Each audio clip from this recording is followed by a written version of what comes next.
தன் உள்ளுறை வெப்பத்தின் அலகு joule per KG. உள்ளுறை வெப்ப ஏற்புத்திறன் வேற, உள்ளுறை வெப்பம் வேற. அன்னைக்கே பார்த்துருப்போம். தன் உள்ளுறை வெப்பம்.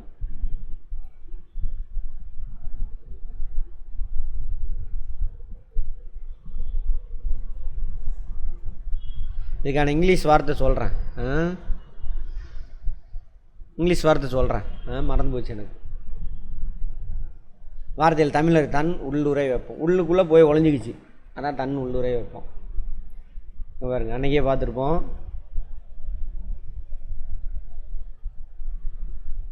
தண்ணீருக்கு தெர்மோமீட்டர் போடுறீங்க, ரூம் டெம்பரேச்சர் தான் காட்டும், 26 டிகிரி செல்சியஸ். அடுப்பை ஆன் பண்ணியாச்சு, தண்ணி வெப்பம் கொடுத்துக்கிட்டே இருக்குது. வெப்பநிலை என்ன ஆகும்? வெப்பம் கொடுக்க கொடுக்க, ஹீட்டு கொடுக்க கொடுக்க வெப்பநிலை உயருது. வெப்பநிலை வேறு, வெப்பம் வேறு. ஓகேவா? ரெண்டும் ஒன்றா? சயின்ஸ் தானே, ரெண்டு வேறு வேறு. வெப்பநிலை வேறு, வெப்பநிலை ஆங்கிலத்தில் டெம்பரேச்சர். வெப்பம்னா ஹீட்டு. ஹீட்டு கொடுத்துக்கிட்டே இருக்கீங்க, டெம்பரேச்சர் இன்க்ரீஸ் ஆகி போயிட்டே இருக்கும். எது வரைக்கும் போகும்? இப்போ ஒரு 1/4 மணி நேரம், 10 நிமிஷம் எரியுது அடுப்பு. 10 நிமிஷத்துலேயே அது என்ன ஆயிடுச்சு? 100 டிகிரி செல்சியஸ் தொட்டுருச்சு, அடைஞ்சிருச்சு. அதுக்கப்புறம் என்ன ஆகுது? 1/2 மணி நேரம் எரியுது. 1/2 மணி நேரமே எவ்வளோ தான் காட்டும்? அது 100 டிகிரி செல்சியஸ். அப்போ இங்கே அடுப்பு ஆஃப் பண்ணிட்டோமா என்ன? கொடுத்தோம் இல்லையா? அடுப்பு கொடுத்துட்டு தான் இருக்கும். அப்போ வெப்பத்தை அது என்ன பண்ணுது? உள்ளே மறைச்சிக்கிச்சு. அந்த மறைக்கப்பட்ட வெப்பத்துக்கு பேர் தானே தன் உள்ளுறை வெப்பம். தன் உள்ளுறை வெப்பம் இங்கிலீஷில் எனக்கு தெரில, அதான். அப்போ அந்த எக்ஸ்ட்ரா 1/2 மணி நேரம் எரிஞ்சிக்கிட்டு தான் இருந்தது, 1/2 அன் ஹவர்.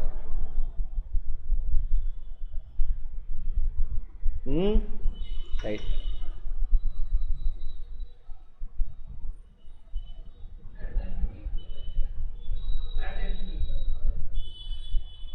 லேட்டன் ஹீட். இது என்ன போட்டிருக்கு? Heat capacity. Right, லேட்டன் heat. Correct, அதான் சரியான வார்த்தை. லேட்டன் ஹீட், உள்ளுறை வெப்பம். அது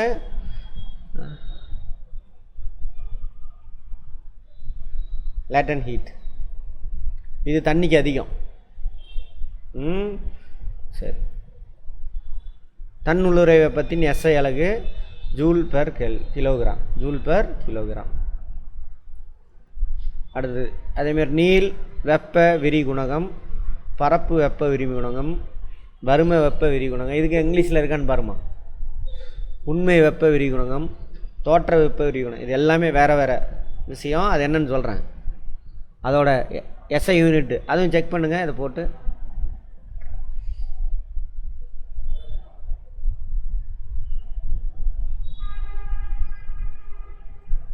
அப்படின்னா என்ன அப்படின்னு சொல்கிற பாருங்க. நீள் வெப்ப விரி குணகம். ஒரு பொருளை வெப்பமடையும் பொழுது என்ன, அந்த பொருள் விரிவடையுமா? அதே கம்பி இருக்குது, கம்பியை ஹீட் பண்ணுறோம், அது எவ்வளோ லென்த் இன்க்ரீஸ் ஆகிருக்கு, நீளமாக இருக்குது அப்படின்னு பார்த்தா நீள் வெப்ப விரி குணகம். பொருளுக்கு பொருள் வேரி ஆகும். பரப்பு வெப்பம். தகடு இருக்குது, தகடை ஹீட் பண்ணுறோம், அது எவ்வளோ விரிவடைஞ்சிருக்கு, எவ்வளோ ஹீட் கொடுத்தா எவ்வளோ விரிவடையுது. எழுதாதீங்க, சும்மா கவனிங்க. எவ்வளோ ஹீட்டு, கதையை மட்டும் கவனிங்க. எவ்வளோ ஹீட்டு கொடுத்தா எவ்வளோ வெப்பம் அடைஞ்சிருக்கு. சரி, எவ்வளோ ஹீட்டு கொடுத்தாக்க எவ்வளவு விரிஞ்சிருக்கு, அதுக்கு பேர் என்னது? பரப்பு விரி குணகம்.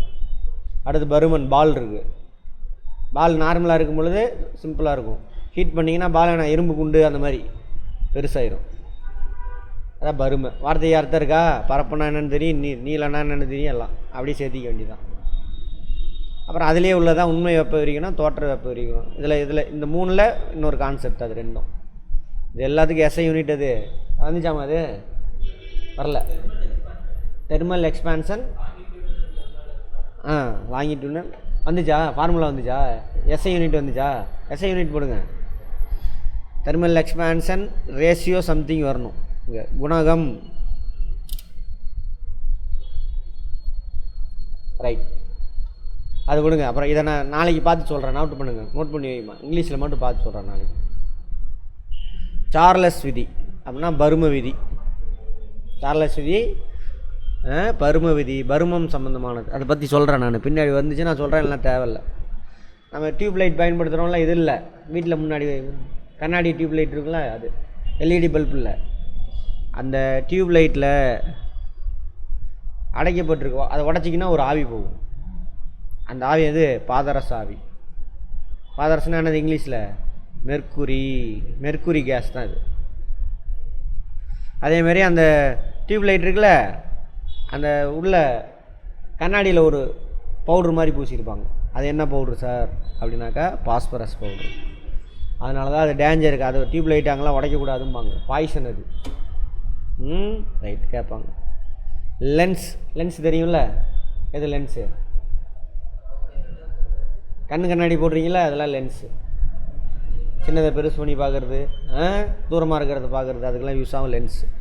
அதோட எஸ்ஐ யூனிட் டயாப்டர்.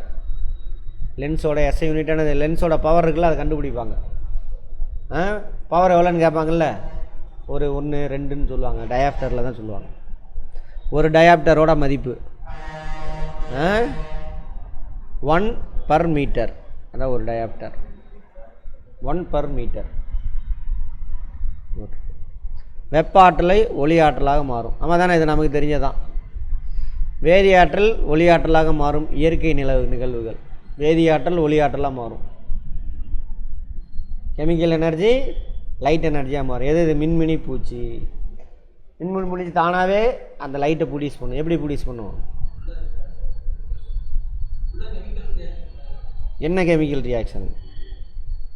கார்போஹைட்ரேட் அதிகமாக ப்ரொடியூஸ் ஆனால் என்ன ஆகும்? ஹீட்டு. அதை வந்துட்டு என்ன பண்ணுது? ரேடியேட் பண்ணுது. அவ்வளோதான், வெரி சிம்பிள். சரியா? அவ்வளோதான் சயின்ஸ், ஒன்றுமே கிடையாது. துபாவூர் ஜெல்லி மீன், அதுவும் மின்னும் கடலுக்குள்ளே. கடல் தாவரம் ஒளி ஏற்படுத்தும். இவங்க எல்லாம் வந்து இயற்கையாகவே என்னாவது வேதி ஆற்றலை ஒளி ஆற்றலாக மாற்றும். Carbohydrate உடஞ்சாதான் heat. கார்போஹைட்ரேட்டுக்குள்ளே இருக்கிறது என்ன ஆற்றல்? வேதி ஆற்றல், கெமிக்கல் எனர்ஜி. அது உடைக்கும் பொழுது ஹீட்டு ப்ரொடியூஸ் ஆகுது. அளவுக்கு அதிகமான ஹீட் என்ன ஆகும்? ரேடியேஷன் லைட்டாக ப்ரொடியூஸ் ஆகுது. இதான். அப்போ கெமிக்கல் எனர்ஜி இன்ட்டு என்ன எனர்ஜி? Light energy. இவை இயற்கையாகவே. சூரிய கிரகணம் மற்றும் அமாவாசை என்று சூரியனுக்கும் பூமிக்கு நடுவில் சந்திரன் இருக்கும். இதை நம்ம ஜாகிரஃபியில் டீட்டெயில்டாக பார்ப்போம். இப்போ பார்த்தா புரியாது. இப்போ நான் சொல்கிறேன். அமாவாசை அன்னைக்கு தான் என்னென்ன வரும்? கட்டாயம் சூரிய கிரகணம் வரும். தெரியுமா? அமாவாசை அன்னைக்கு தான் வரும். அதேமாரி பௌர்ணமி அன்னைக்கு சந்திர கிரகணம் வரும். ரெண்டப்பையும் இப்போ சூரியன், நிலா, பூமி, இது இந்த அன்னைக்கு என்ன சார் அப்படின்னா அமாவாசை. சரி, அமாவாசை பௌர்ணமி. இதை விஷுவலா என்னம்மா இந்த நாவா? பௌர்ணமி, அவ்வளோதான் விடுங்க. அது பௌர்ணமி அன்னைக்கு பௌர்ணமி. சரி, இன்னைக்கு பௌர்ணமி கிடையாது. ஒரே நிமிஷம், வரேன். இது வந்து அமாவாசை.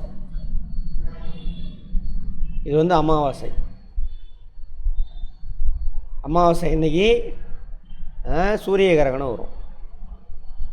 இந்த அன்னைக்கு அமாவாசை. சூரியனுக்கு பூமிக்கு நடுவில் நிலா இருந்தால் அமாவாசை. படமாக விஷுவலாக நம்ம ஜாகிரஃபியில் தெரிஞ்சுக்கலாம். ரைட். அதே பூமி, நிலா, சூரியன் இப்படி வருமா சார்? வரும். அது எப்படி எல்லாம் பார்ப்போம். இந்த அன்னைக்கு வந்துட்டு பௌர்ணமி.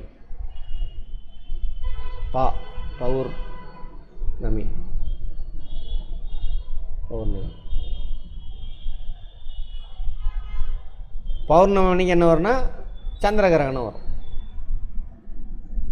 அதான் சொல்லியிருக்காங்க.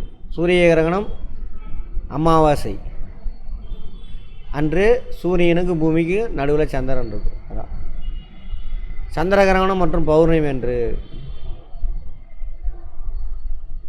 சூரியனுக்கும் சந்திரனுக்கும் நடுவில் பூமி இருக்கும்.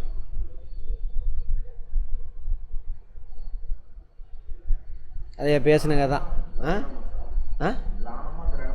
கிரகணம் மாற்றிக்கங்க. கிரகணம் எங்கே இருக்கு? கிராணம். கிரகணம் கா போட்டுக்கோங்க, மாற்றிக்கங்க. ரைட். இதை பற்றி நம்ம டீட்டெயிலாக ஜியாகிரஃபியில் பார்த்துக்குவோம். படமாக விசுவலைஸ் பண்ணி பார்த்துக்குவோம். ஒளி இலையில் தகவல் முழு அக எதிரொலிப்பின் மூலம் தகவல் பரிமாற்றம் செய்யப்படுகிறது. முழு அக எதிரொலிப்பு. பின் பி போட்டுக்கோங்க. இங்கே நம்ம லைட்டை பார்க்கணும். ஃபுல்லாக லைட்டு தானே வருது.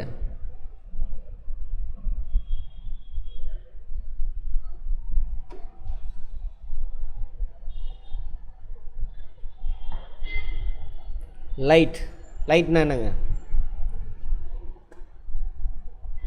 ஒளி. Very good. ஒளி இந்த லா வரணும், பள்ளிக்கு வர லா. ஆங்கிலத்தில் லைட்டு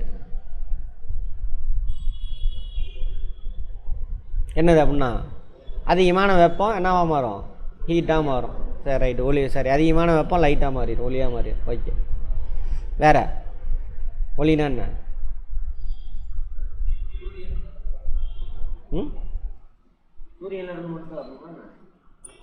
அது ஒரு ஆற்றல். அதை சொல்ல மாட்டேங்கிறீங்களே. ஒளி ஒரு விதமான ஆற்றல். ஆற்றல்னா என்ன பண்ணும்? வேலை செய்கிறதுக்கான திறன் ஆற்றலுக்கு தான் உண்டு. ரைட்டு. ஓகே. ஒளி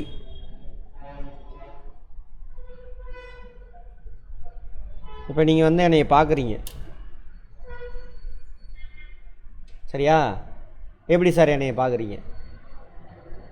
கண்ணால் பார்க்குறேன் சார். ஆமாவா? இது சாதாரண லேமன் சொல்கிறது. ரிஃப்ளெக்ட் ஆகி எங்கே போகும்? Very good. லைட்டு வந்து என்ன பண்ணும்? அங்கே உள்ள லைட்லாம் வந்து என் மேலே பட்டு ரிஃப்ளெக்ட் ஆகும். அந்த ஒளி தானே ஆகும் உங்கள் கண்ணுக்குள்ளே புகுந்து அதுக்கப்புறம் வெளித்திரையில் பட்டு அதே மூளைக்கு எடுத்துகிட்டு போய் கொடுத்து அப்படிலாம் நடக்கும். அப்போ ஒரு பொருளை நீங்கள் பார்க்குறீங்கன்னா என்ன அர்த்தம்? அந்த பொருள் மேலே பட்டு ஒளி பிரதிபலித்து வருது, அதை தான் உங்கள் கண்ணு உள்ளே வாங்குது. சரியா? அப்படி தான் என்னைய பார்க்க முடியும். ஒளி. சரி. வெள்ளைங்கிறது கலர் கிடையாதுன்னு அர்த்தம். கலர் இல்லை. வெள்ளைனா கலர் இல்லைன்னு அர்த்தம். சரியா? அப்படி ஆப்போசிட்டு கருப்பு. அங்கே ஒளி இல்லைன்னு அர்த்தம். வெள்ளைனா கலர்லெஸ்ஸு. ஓகே. கருப்புனா அங்கே ஒளி இல்லைன்னு அர்த்தம்.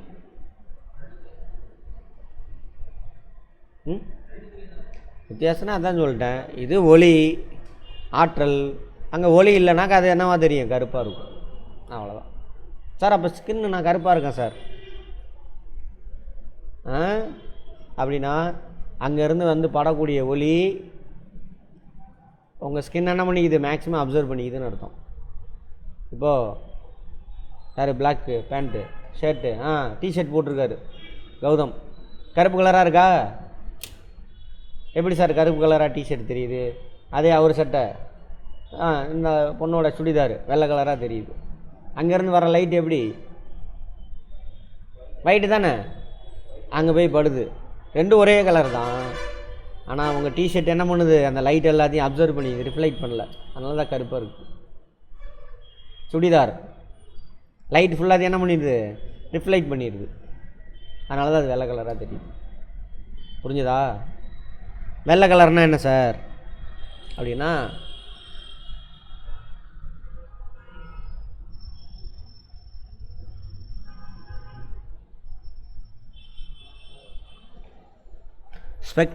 spectrum of 7 colors. வெப்ஜிஆர்.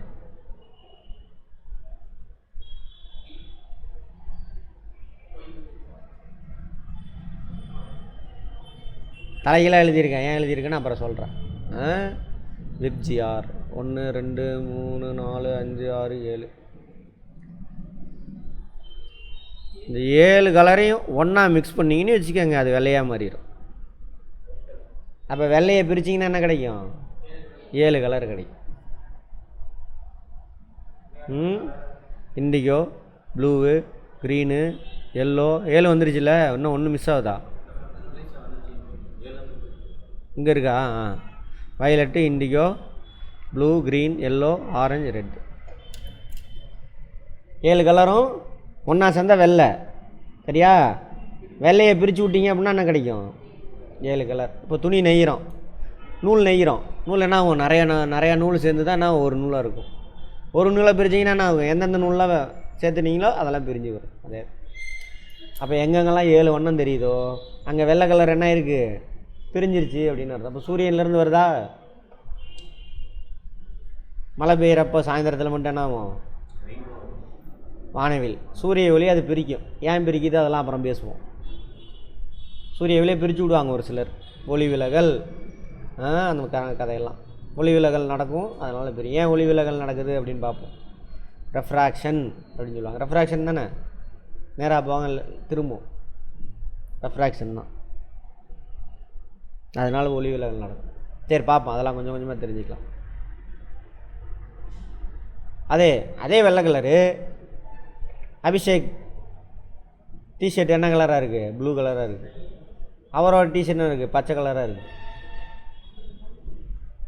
என்ன காரணம் அப்படின்னா வெள்ளை கலரில் எத்தனை வண்ணம் இருக்குது? 7 வண்ணம். அவரோட டிஷர்ட் ப்ளூ கலரை மட்டும் ரிஃப்ளெக்ட் பண்ணுது, மற்றதை உள்ளே வாங்கிச்சு. இவரோட டிஷர்ட் பச்சை கலரை மட்டும் ரிஃப்ளெக்ட் பண்ணுது, மற்றதை என்ன பண்ணிச்சு? உள்ளே வாங்கிருச்சு. என் தலைமுடி கருப்பாக இருக்குது ஒன்றான அர்த்தம் டை அடிச்சிருக்கேண்ணா. ஐயோ, நான் இன்னும் டையெல்லாம் அடிச்சதில்லப்பா. அங்கேருந்து வரக்கூடிய ஒளி எல்லாத்தையும் என்ன பண்ணுது? என் தலை பிடிச்சிக்கிச்சு அப்படின்னு அர்த்தம். அதனால தான் அன்றைக்கி பார்த்துருப்போம், வெள்ளை கலரு வெப்பத்தை வெளிப்படுத்தும், துரத்தி விட்ரும். ரிஃப்ளெக்ட் பண்ணி வெளிப்படுத்தாது, துரத்தி விட்ரும். கருப்பு கலரு வெப்பத்தை அப்சர்வ் பண்ணிக்கும், லைட்டை அப்சர்வ் பண்ணி லைட்டை. அதனால தான் தார் ரோட்டில் வெயில் காலத்தில் நடந்து பாருங்கள், அவ்வளோதான் காலு கொதிக்கும். அப்போ கொதிக்கிறப்ப என்ன பண்ணுங்கள்? நீங்கள் நாலேஜாக இருந்தீங்கன்னா அந்த வெள்ளை கலரில் நடந்து போவீங்க. ஏன்? அது எல்லா லைட்டையும் மேலே அனுப்பி விட்ருச்சு, அதனால் சூடாகுது. கோயிலில் அன்றைக்கி சொன்னாங்க, அதான் காரணம். அதனால தான் நம்ம ஊரில் கருப்பு கலர் சொக்கா போடக்கூடாது அப்படிம்பாங்க, சாமிக்கு ஆகாது. பெரியார் போட்டார், அது வேறு, அதை விட்டுருங்க. அவரோட கொள்கைக்காக அவர் போட்டார். ஆனால் நம்ம ஊர் கிளைமேட்டுக்கு என்ன போடக்கூடாது? கருப்பு கலர் போடக்கூடாது. நான் சொன்னால் கேட்க மாட்டீங்க, அதுக்கு தான் என்னன்னு சொல்லியிருப்பாங்க, குலதெய்வத்துக்கு ஆகாது, சரியா அப்படின்னு சொல்லுவாங்க.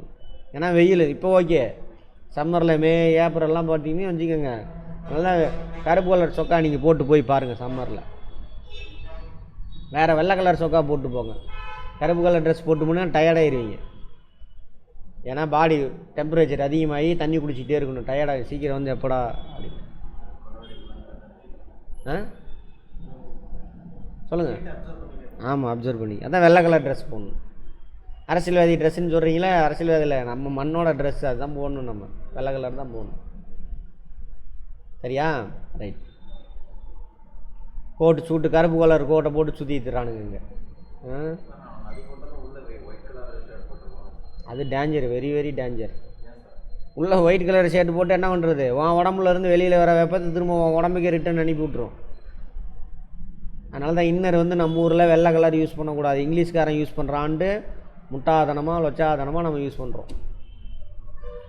நம்ம பாடி டெம்பரேச்சர் அதிகமாக இருக்கா? நம்ம வெப்பமண்டலம், சரியா?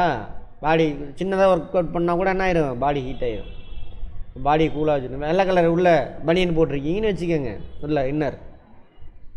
அப்போ என் உடம்புலேருந்து வெளியேறக்கூடிய வெப்பத்தை என்ன பண்ணும்? அது ஒளியாக தான் வெளியே வரும், அதை ரிட்டன் என் உடம்புக்கே அனுப்பி விட்ரும். அப்போ பாடி டெம்பரேச்சர் என்ன இன்னும்.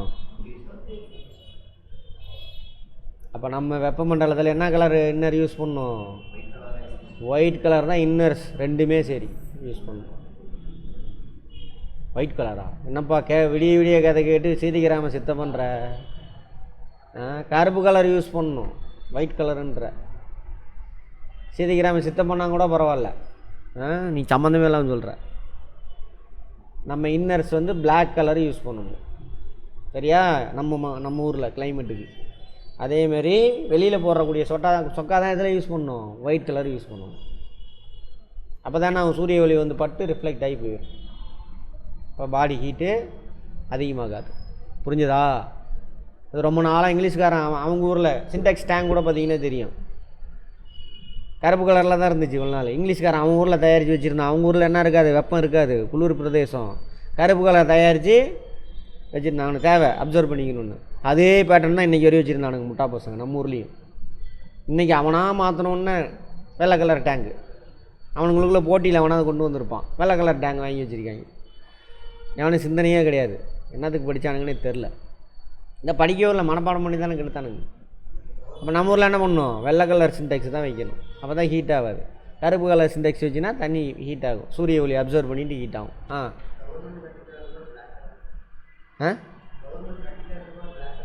என்ன கட்டி தராங்க அதை விடுங்க. அவன் விற்கிறதானே வாங்கி கொடுப்பான் அவன்.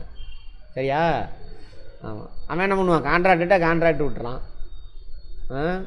அவ்வளோதான் இருக்குது. இந்த மாதிரி கான்ட்ராக்டர் தான் வாங்கி வைக்கிறான் கமிஷனுக்கு. சரி, அப்படி தான் இருக்கணும்.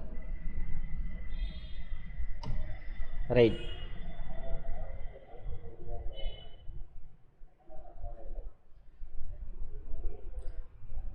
சார் நம்ம ஊரில் உள்ளவங்களுக்கெல்லாம் ஸ்கின் ஏன் சார் கருப்பாக இருக்குது அப்படின்னா, மெலனைன் வெயில் அதிகமாக இருக்கா, அதிலேருந்து தற்காத்து கொள்றதுக்காக ஸ்கின்னில் ஒரு பிக்மெண்ட் அதிகமாக இருக்கும், மெலனைன் அப்படின்ற பிக்மெண்ட்.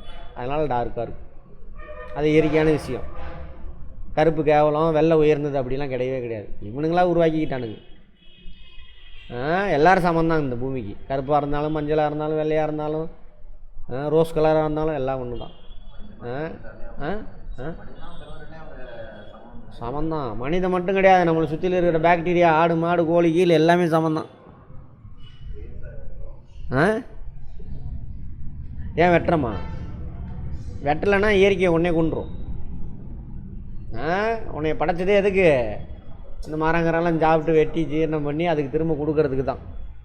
அதை நீ வெட்டலைன்னா இயற்கை உன்னைய கொண்டு போடும். பார்ப்போம், பயாலஜியில் பார்ப்போம். அதான் அதிகமாக போயிடுச்சு. 50 கோடி பேர் வேக வேண்டிய இடத்துல இப்போ எத்தனை கோடி பேர் இருக்கீங்க? 800 கோடி பேர். எங்கே போகிறது அப்புறம்? எத்தனை மடங்கு அதிகம்? 50 கோடி எங்கே இங்கே எத்தனை மடங்கு? ஒரு 50ங்கிறது ஒரு மடங்கு. எத்தனை மடங்கு இருக்குது? 650 அதிகம். 650 எத்தனை மடங்கு? ஒவ்வொரு 100லேயும் 2, 12, 13 மடங்கு அதிகம். 13 மடங்கு பர்சன்டேஜில் போய் மேக்ஸ் பார்க்காதவங்க பாருங்கள். மடங்கு அப்படின்னா அர்த்தம், ஒரு 100, ஒரு மடங்குனா 100%. அப்போ எவ்வளோ, எத்தனை சதவீதம்? 13 மடங்குனா 1300%. ஷார்ட்ஸ் பார்த்தீங்களா? இன்றைக்கி போட்டதெல்லாம் வந்துச்சா? பார்த்தீங்களா எல்லோரும்? அவ்வளோதான். அங்கே வேலையே இல்லை. அதில் டவுட் இருக்கா இருக்காது இன்றைக்கி போட்டதில்? அவ்வளோதான். அதுக்கு ஃபார்முலா கிருமலா எதுவுமே தேவையில்லை. நேற்று என்ன போட்டிருந்தோம்? நேற்று லாப நஷ்ட கணக்கு. அந்த பொருள் அடக்க விலையை தான் கண்டுபிடிக்க சொல்கிறான். அந்த விலையிலேருந்து நேற்றே போட்டிருப்பேன். லாப நஷ்டம் இன்றைக்கி என்ன போட்டிருந்தேன்? இன்றைக்கி வந்துட்டு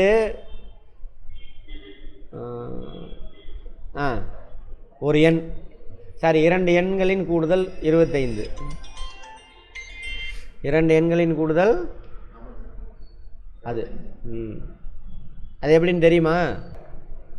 அடுத்தது விப்ஜிஆர் போட்டாச்சா?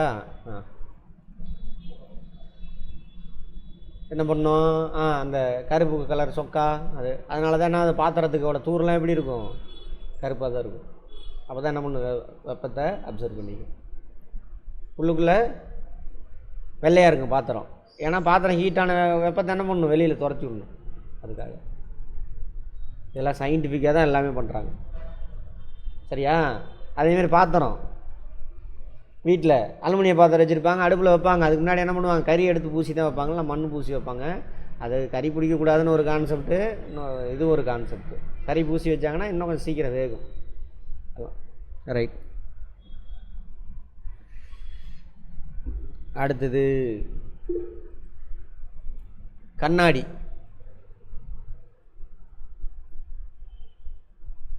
Mirror, lens. இந்த எஸ் தானே வரும்.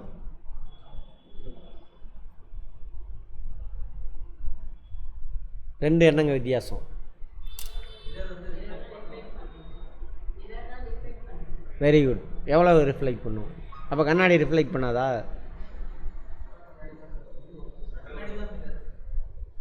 சரி, லென்ஸ் ரிஃப்ளெக்ட் பண்ணாதா? அந்த பாருங்கள், உங்கள் மூஞ்சில் என் உருவம் தெரியுது. உங்கள் கண்ணாடி மூஞ்சிலன்றவங்க கண்ணாடியில் என் உருவம் தெரியுது. அப்போ ரிஃப்ளெக்ட் பண்ணலாம் தெரியுமா? ரிஃப்ளெக்ட் பண்ணலன்னா தெரியுமா? இல்லைடா, அதெல்லாம் கேட்கல. லென்ஸ் வந்து ரிஃப்ளெக்ட் பண்ணாதான்னு கேட்டேன், அவ்வளோதான். கேட்ட கேள்விக்கு பதில் சொல்லுங்கள். அது 99% வந்து என்ன பண்ணும், லென்ஸ் வந்து அது வழியாக ஒளியை ஊடுருவி அந்த பக்கம் அனுப்பிவிடும். அதனால தான் என்ன ஆகுது, நீங்கள் கண்ணாடி போட்டிருக்கீங்களா லென்ஸு, எனக்கு தெரியுதா? அப்போ என்ன அர்த்தம், அந்த லென்ஸ் வழியாக என் மேலே படுற ஒளி ரிஃப்ளெக்ட் ஆகி அந்த லென்ஸ் வழியாக உள்ளே உங்கள் கண்ணுக்குள்ளே போகுது. அது லென்ஸு. 99.9% என்ன பண்ணிடும், உள்ளே ஊடுருவி போகாது, அப்படியே ரிஃப்ளெக்ட் அனுப்பிவிடும், திருப்பி விடும், உங்கள் பக்கமே திருப்பி விட்டுரும். அதுக்கு பேர் தானே அது கண்ணாடி. ரிஃப்ளெக்ஷன் 99.9% எதிரொலிக்கும். எதிரொலி இந்த லீவ் போடணும், குண்டு லீவ் போட்டிங்கன்னா தப்பாக போயிடும். எக்கோ. ஆமாம், எதிரொலி.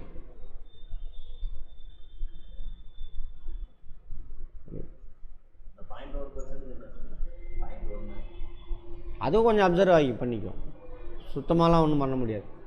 உள்ள அந்த பக்கம் ஊடுருவி போகும் அந்த மாதிரி. லென்ஸ் அப்படியே ஆப்போசிட். 99.9% ஆனால் அது வழியாக ஊடுருவி அந்த பக்கம் போக வச்சிடும். இதுவாக இருந்தால் என்ன பண்ணும், பட்டு ரிஃப்ளெக்ட் பண்ணி விட்ரும். அதான் மிரரு. இதான் முகம் பார்க்குற கண்ணாடியெல்லாம் பார்க்குறோம். அதுக்கு எப்படி சார் இருக்கணும் அப்படின்னாக்கா, ஒளி ஊடுருவா பொருளாக இருக்கணும். இதுக்கு பொருளை 3 வகையாக பிரிப்பாங்க. ஒளி அந்த வழியாக ஊடுருவி போகுதா இல்லையான்ற அடிப்படையில். ஒளி புகும் பொருள்.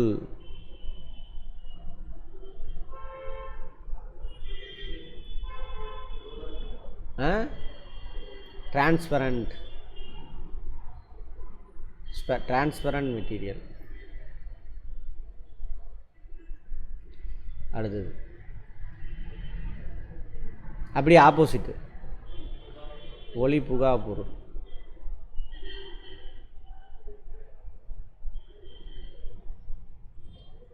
ஒப்பாக். அடுத்தது ஒளி கசியும் பொருள்.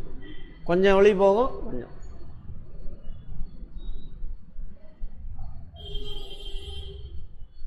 எல்லாம் புரிஞ்சு வச்சுக்கின்னு இங்கே கதையை புரிஞ்சுக்கிட்டிங்கன்னா முடிஞ்சு போச்சு, அங்கே போய் ஆன்சர் பண்ணலாம்.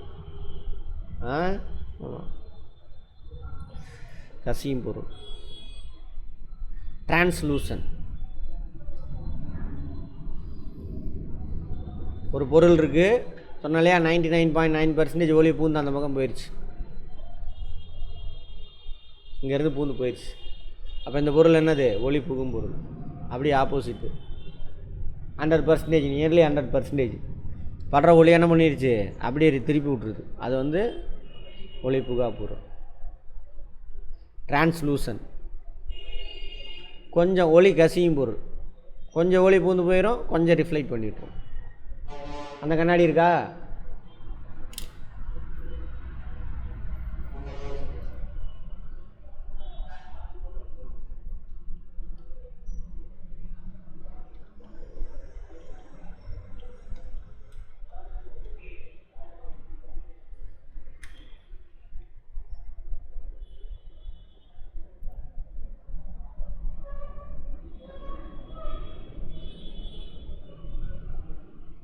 இது கண்ணாடி, இது டிரான்ஸ்பரண்ட்.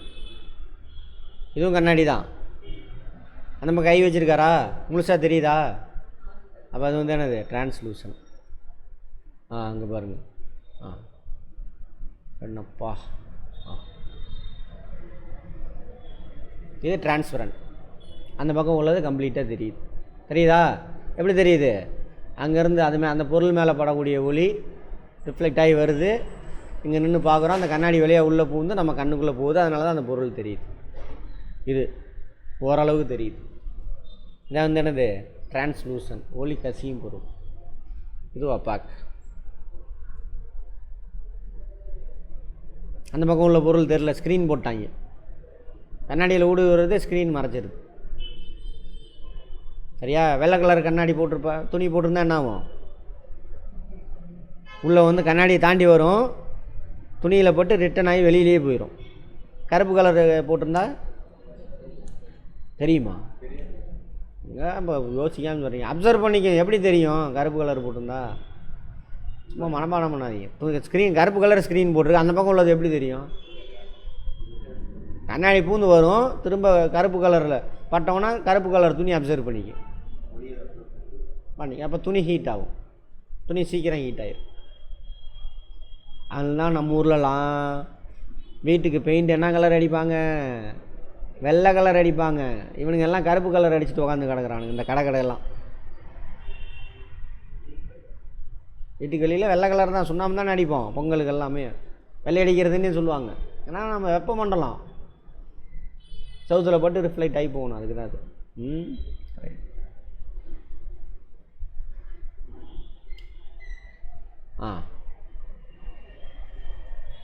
அந்த மாதிரி இப்போ மிரராக எதை யூஸ் பண்ணுவாங்கனாக்கா, ஒளி புகா பொருள்.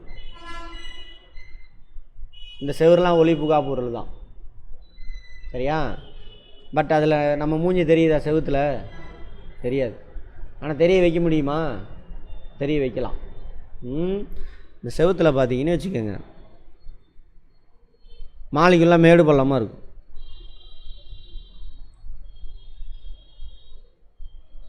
சொரச்சொரப்பாக இருக்கா? மாளிகைள் இப்போ மைக்ரோஸ்கோப் வச்சு பார்த்தீங்கன்னா தெரியும், மாளிகைலாம் மேடு பள்ளமாக இருக்கும். அப்போ என்ன ஆகுனா, அங்கேருந்து ஒளி வருதுன்னு வச்சுக்கோங்க, அது பட்டு கண்ணா பண்ணான்னு தெரிச்சு ஓடிடும் ஒரு பக்கம். அப்போ முழு பிம்பம் நமக்கு தெரியாது. அதே அந்த மாளிகையில் என்ன பண்ணுங்க, செவுத்தில் மேடு பள்ளமாக இருக்குல்ல, அதை சமன்படுத்தி இந்த மாதிரி ஃப்ளாட்டாக பண்ணிட்டீங்கன்னா பட்டு ரிஃப்ளெக்ட், அப்படியே ரிஃப்ளெக்ட் ஆகும். அப்போ இங்கே நீ நின்றுக்கிட்டு இருந்தீங்கன்னா உன்னோட முகம் பட்டு இங்கே உள்ள ஆளுக்கு தெரியும். இந்த கண்ணாடியில் பட்டு அப்படியே இங்கே உள்ள ஆளுக்கு. அல்லது அங்கே திரை வச்சுன்னா அதில் பிம்பம் அங்கே விழுகும். டைல்ஸ் சும்மா சாதாரண கல் தானே, முகம் தெரிகிற மாதிரி வீடு கட்டியிருக்காயான்னு சொல்லுவாங்களா? பளபளப்பு தான், வேறு ஒன்றுமே கிடையாது. கண்ணாடி வந்துட்டு கண்ணாடி அந்த இது இருக்குல்லையா, என்னது பீங்கான், அதை தான் யூஸ் பண்ணணுன்னு அவசியம் இல்லை. மெட்டலை கூட பளபளன்னு ஆக்கிட்டிங்கனாக்கா கண்ணாடியாக இருக்கும். சினிமாக்காரங்களாம் அந்த கண்ணாடி இருக்குல்ல, அதை வச்சுருக்க மாட்டாங்க, மிரராக மெட்டல் தான் யூஸ் பண்ணுவாங்க. ஏன்னா கீழே விழுந்தால் உடஞ்சிரும். அது மேலே என்ன பண்ணுவாங்க, அந்த எலக்ட்ரோ பிளாஸ்டிக் மெத்தடில் மின்முலாம் பூசி, குரோமி அந்த மாதிரி பொருளை பூசி பளபளன்னு ஆக்கிடுவாங்க. பார்த்துருக்கீங்களா? இல்லை. சரி யோசிங்க, இதெல்லாம் சிந்திக்கிறதுக்கு. ஆஹா, சரி. ஒளி எதிரொலிப்பு. ஒளி எப்படி சார் எதிரொலிக்கு? கண்ணாடியில் பட்டு ரெஃப்ளெக்ஷன் ஆஃப் லைட் எதில் நடக்கும்? கண்ணாடியில்.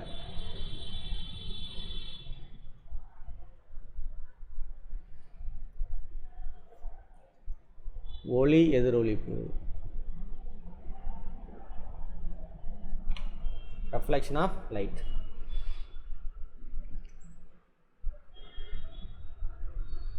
இப்போ I ஈக்குவல் டு ஆர் அப்படின்வா. படிச்சிருக்கீங்களா? அவங்க இருக்கா? I ஈக்குவல் டு ஆர், அதாவது law of reflection of light, ஒளி எதிரொலிப்பு விதி. ஒளி எதிரொலிப்பு விதி லா சேர்த்திங்க, law of reflection of light.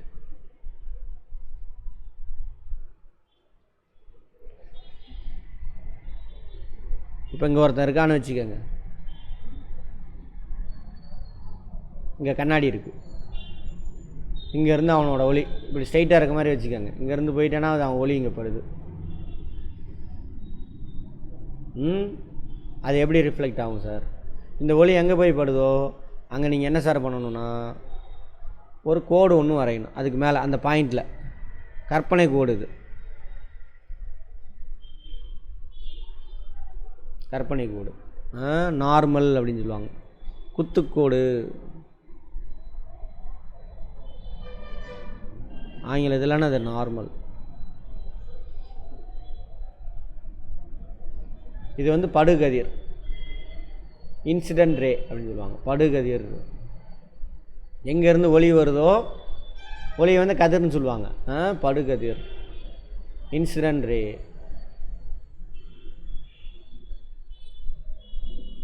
படுது. அடுத்து என்ன, பட்டு இப்படி ரிஃப்ளெக்ட் ஆகி போகும். பாலை செவுத்தில் அடிங்களே, நேராக அடிச்சிங்கன்னா நேராக வரும். சைடில் எங்கேருந்து அடிச்சிங்கன்னா அந்த பக்கம் தான் போகும். அதே மாதிரி தான் லைட்டும். நேராக நின்று அடிச்சின்னா நேராக வரும். சைடில் நின்று அடிச்சின்னா நான் அங்கே போட்டு அந்த பக்கம் தான் போகும். பார்த்துருக்கீங்களா? அப்சர்வ் பண்ணியிருக்கீங்களா? அதே தான். பால் மாதிரி தான் லைட்டு போய் பட்டு அப்படி போகுது அந்த பக்கம். இதுக்கு பேர் என்ன சார்? எதிரொலிப்பு கதிர்.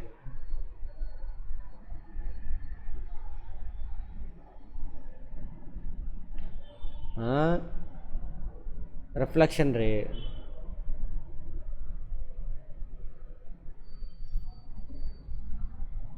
அங்கே இது அதுதான். இங்கே சரி, இந்த குத்துக்கோடு இருக்குல்ல, இங்கே பாருங்கள், இது மூணும் ஒரே பாயிண்டில் தான் இருக்கும். படுகதிர் எங்கே வந்து படுதோ அந்த இடத்துல தான் நம்ம என்ன பண்ணுறோம், கற்பனையாக ஒரு கோடு வரைஞ்சிக்கிறோம். செங்குத்தாக வரைஞ்சிக்கணும் 90 டிகிரியில். அதாவது இந்த குத்துக்கோட்டுக்கு 90 டிகிரியில், அந்த கண்ணாடிக்கு 90 டிகிரியில் கோடு வரைஞ்சிக்கணும். எங்கேருந்து வருதோ அதை. சரியா? ரைட். அடுத்தது ரிஃப்ளெக்ஷன் ஆகும். இதுதான் எதிரொலிப்பு கதிர். இங்கேருந்து ஒருத்தன் கண்ணாடியை பார்த்தானா, கண்ணாடி இப்படி நேராக இருக்குது 90 டிகிரியில். இவன் இங்கேருந்து பார்த்தானாக்கா பட்டை இங்கே தான் தெரியும்.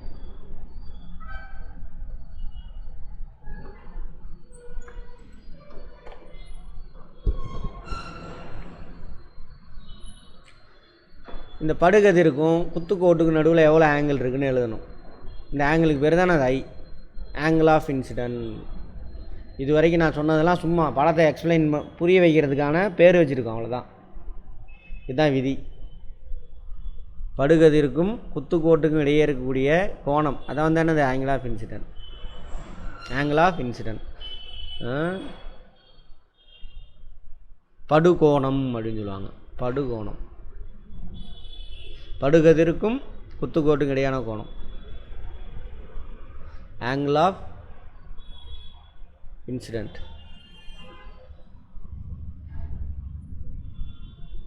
சரியா? அடுத்தது எதிரொலிப்பு கோணம்.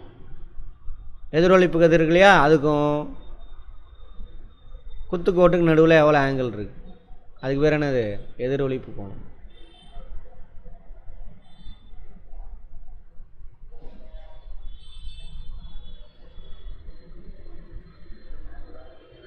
Angle of reflection.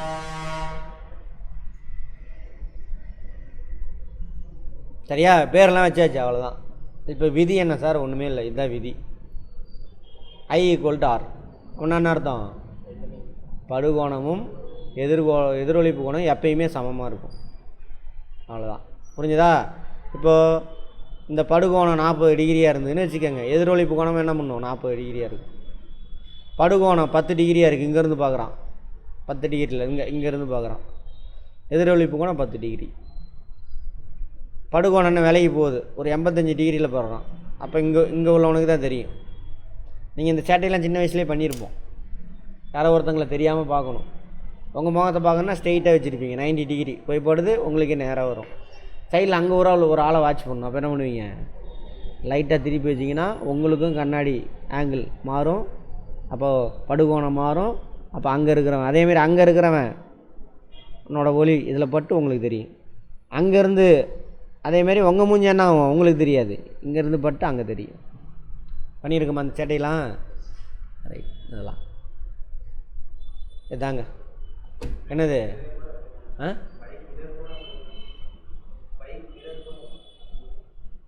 Bike mirror கூட அப்படி தான். அதெல்லாம் ரைட். இதுக்கு பேர் தான் அந்த எதிரொலிப்பு விதி. இது நிறைய இடத்துல யூஸ் பண்ணுறாங்க.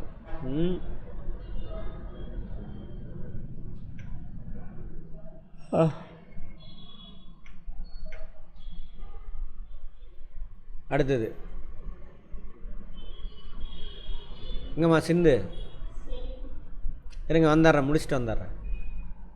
கிளாஸ் முடிச்சுட்டு வந்துடுறேன், உட்காருங்க.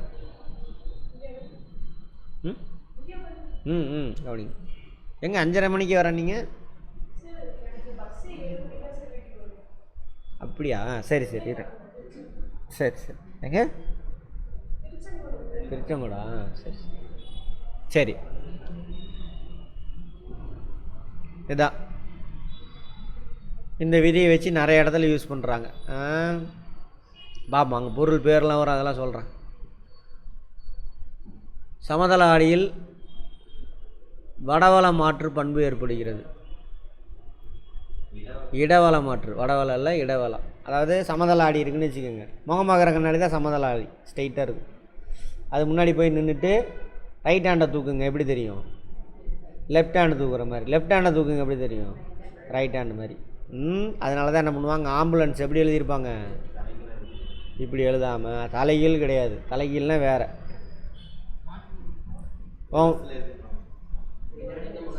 வார்த்தையிலே அர்த்தம் இருக்குது சரியா? தலைகீழ்னு அர்த்தம். இப்போ நீங்கள் போய் கண்ணாடியில் நிற்கிறீங்க, உங்கள் தலை கீழையும் கால் மேலேயுமா தெரியுது, அதுக்கு பேர் தான் தலைகீழ் சரியா? வலது கையை தூக்குனா இடது கை தூக்குற மாதிரி தெரியும், இடது கையை தூக்குனா வலது கை தூக்குற மாதிரி தெரியும். அதுக்கு பேர் தானே அது இடவள மாற்று. அதனால தான் ஆம்புலன்ஸ் என்ன பண்ணியிருப்பாங்க, ஆம்புலன்ஸ் இப்படி எழுதாமல்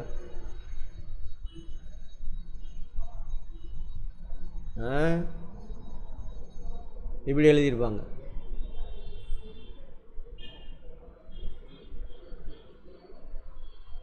என்ன அப்படியே தான் வரும்னு நினைக்கிறேன்.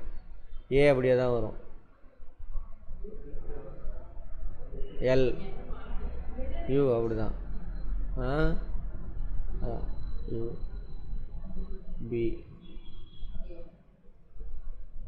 அப்படி எழுதியிருப்பாங்க. ஏன்னா மிரர் முன்னாடி போகிறவன் இருக்கான்னு வச்சுக்கேன், இப்படி எழுதியிருக்காங்க. முன்னாடி ஒருத்தன் போயிட்டுருக்கான், ஆம்புலன்ஸ் பின்னாடி போகுது, சைரன் இல்லை, சைடு மிரர் பார்க்குறான். சரி, அது பார்த்துக்கோங்க. சைடு மிரர் எல் மாறுமா? என்ன மாறுமா? பரவாயில்ல. ரைட். எப்படி வரும்? இப்படி வருமா?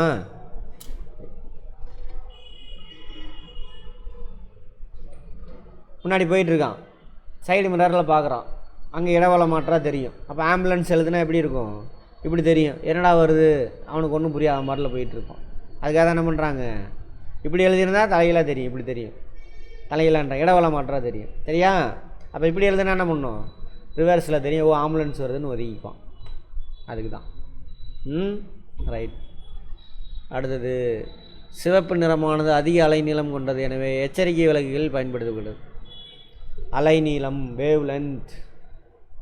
எத்தனை கலர் பார்த்தோம்? 7 கலர்.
எங்க அபிஷேக் அந்த மெய்யழகன் வரல?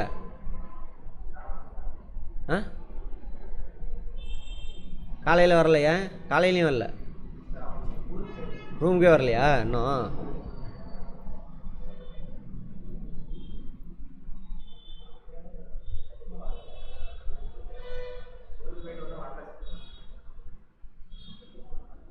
லைட் வந்துட்டு ஒரு எலக்ட்ரோ மேக்னெட்டிக் வேவ், மின்காந்த அலை. ஒளி வந்துட்டு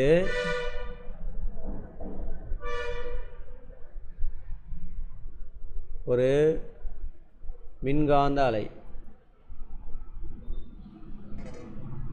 இந்த பிரபஞ்சம் முழுவதும் இருக்கக்கூடிய ஆற்றல் எல்லாம் மின்காந்த அலையாக தான் இருக்குது. மின்காந்த அலை,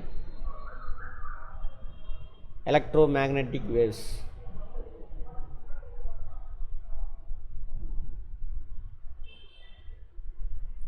ஒளி ஒரு ஆற்றலா? ஆற்றலா பருப்பொருளா? ஆற்றல்.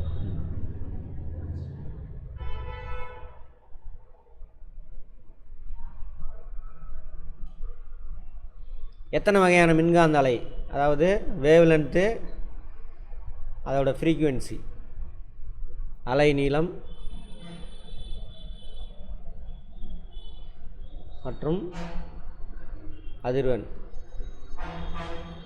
ரெண்டு என்னன்னு புரிஞ்சுக்கங்க ஃபஸ்ட்டு. வேவ் லென்த், ஃப்ரீக்குவென்சி ஆங்கிலத்தில்.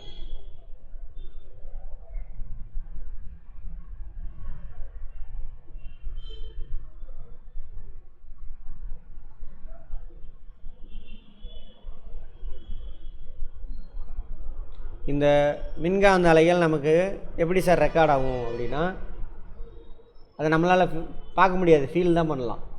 லைட்டை மட்டும் பார்க்கலாம், வேறு எந்த இதையும் பார்க்க முடியாது. இத்தனை அதோட வேவ் லென்த்து, ஃப்ரீக்குவென்சி வச்சு மின்காந்த அலைகள் இத்தனை வகை இருக்குது. ரேடியோ வேவு, மைக்ரோவேவு, இன்ஃப்ராரெட்டு, விசிபிள் ரேஸ். இதுதான் நம்ம கண்ணால் பார்க்க முடியும், கண்ணால் பார்க்கக்கூடிய, அதான் விசிபிள். அது ஒரு மின்காந்த அலை. அல்ட்ரா வயலட்டு, எக்ஸ்ரே, காமாரே, இதெல்லாம் வந்துட்டு இது வரைக்கும் கண்டுபிடிக்கப்பட்டிருக்க மின்காந்த அலை. இன்னும் ஃபியூச்சரில் என்ன வேணாலும் கண்டுபிடிக்கலாம். சரியா? அதுங்கெல்லாம் இதில் இது மட்டும்தான் நம்ம கண்ணுக்கு தெரியும். இதுக்கு இந்த பக்கம் உள்ளது நமக்கு தெரியாது, இதுக்கு இந்த பக்கம் உள்ளது நமக்கு தெரியாது. சரியா? ஆனால் நம்மளை சுற்றியில் இன்னும் இருக்குது பொரிய. இப்போ எக்ஸாம்பிள், ரேடியோ வேவ். செல்ஃபோன்லாம் யூஸ் பண்ணுறோமா? இப்போ நம்மளை சுற்றிலும் ரேடியோ வேவ் இருக்குது, ஏபிசிடின்னு போயிட்டு இருக்குது அப்படியே. இப்போ நான் பேசுகிறது உங்களுக்கு ரேடியோ வேவாக தான் வந்து அங்கே கன்வெர்ட் ஆகி சேட்டலைட்டுக்கு போய் திரும்ப வந்து உங்கள் சேட்டலைட்டில் இறங்கி அங்கே நீங்கள் எல்லாம் வீட்டில் பார்த்துக்கிட்டு இருக்கீங்க, டவரில் இறங்கி. எல்லாமே வந்து என்னது? மின்காந்த அலை தான், இந்த ரேடியோ வேவ் தான். அதான் ஸ்பெக்ட்ரம்னு சொன்னால, காற்றையே வைக்கிறான்டா, காற்று வந்துட்டு ஆற்றலா? அது பருப்பொருள். நம்ம முட்டாளாக இருக்கணும், அவனும் முட்டாள கதை எடுக்கிறான், படம் எடுக்கிறான், அதுக்குன்னு கை தட்டுறானுங்க உட்காந்துக்கிட்டு. காற்று ஊழல் பண்ணிட்டானுங்க காற்றுலையே அப்படின்னு. காற்று கிடையாது, இது வந்து என்னது? ஆற்றல். காற்றுனா என்ன அர்த்தம்? அது பருப்பொருள். இது வேற, அது வேற.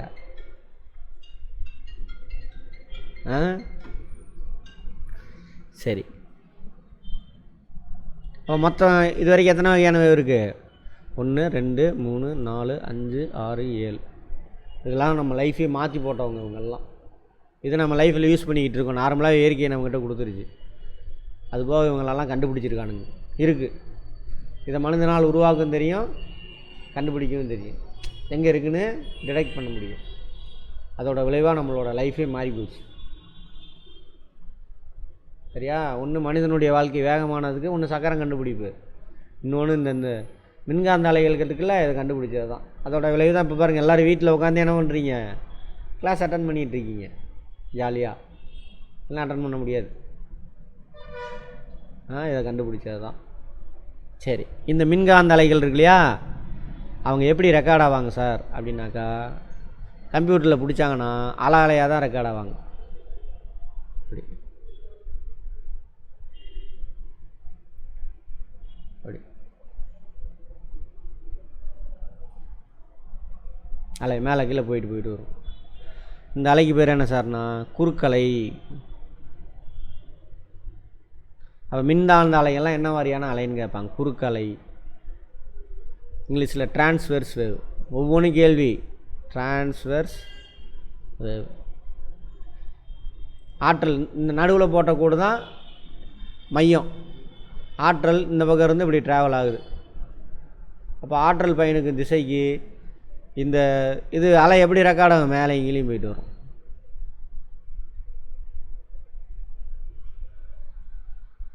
சரியா? இப்படி மேலே இங்கேருந்து இந்த சென்டர் பாயிண்ட் இருக்குல்ல கோடு, அதுக்கு குறுக்க மறுக்க போயிட்டு வரதுனால தான் என்னது இதுக்கு பேர் குறுக்கலை, டிரான்ஸ்வர்ஸ். இதில் அந்த மைய கோட்டிலேருந்து இது லென்த் எவ்வளவு, அலை மேலே எவ்வளோ தூரம் போகுது அல்லது கீழே எவ்வளோ தூரம் போகுது அப்படின்னு லென்த்து ரெண்டும் ஒரே அளவாக தான் இருக்கும். இந்த லென்த் எடுத்திங்கனாக்கா அதுக்கு பேர் என்ன சார்னா வீச்சு, ஆம்ப்ளிடியூட்.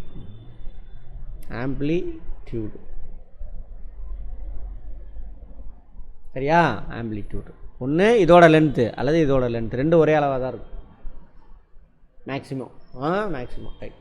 அடுத்தது மாறுன்னு வச்சுக்கோங்க. சரி ரைட், அதை விட்டுருங்க. அடுத்தது அலை அப்படின்னா என்ன சார், இங்கேருந்து ஸ்டார்ட் ஆகி போகுது, இப்படி போயிட்டு திரும்ப மேலேயே வந்துடணும். இதுக்கு பேர் தான் ஒரு அலை. புரிஞ்சுதா?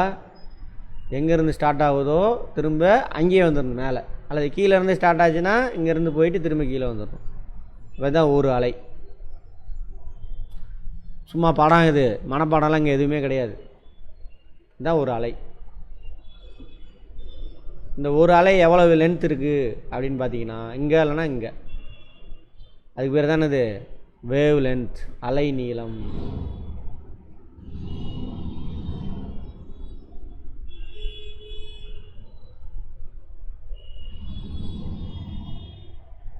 ஒரு அலை எவ்வளோ நீளம் இருக்குன்னு பார்த்தா தானே இது அலை நீளம். அவ்வளோதான். அடுத்தது ஃப்ரீக்குவென்சி, அதிர்வெண். அலை நீளம் பார்த்தாச்சு. இங்கெல்லாம் தானே வரணும் நீளத்துக்கு, பள்ளிக்கு வரலாம் தானே வரணும். இப்போது அதிர்வெண் என்னன்னு பார்க்க போகிறோம். இந்த பாயிண்ட்டை ஒரு செகண்டில் இந்த மாதிரியான லென்த்து வேவ், முழு வேவ் எத்தனை கிராஸ் ஆகுது அப்படின்னு பார்த்தோம்னா அதுதானது அலை நீளம். சரி, வேவ் லென்த். சரி, வேவ் லென்த்ன்ற அதிர்வெண், ஃப்ரீக்குவென்சி. ஒரு பாயிண்ட்டை ஒரு செகண்டில் எத்தனை அதிர்வலைகள் கிராஸ் ஆகுது அப்படின்னு பார்த்தா அதுதானது ஃப்ரீக்குவென்சி, அதிர்வெண். புரிஞ்சதா? ரைட், அதுக்கு பேர் தான் அதிர்வெண். இந்த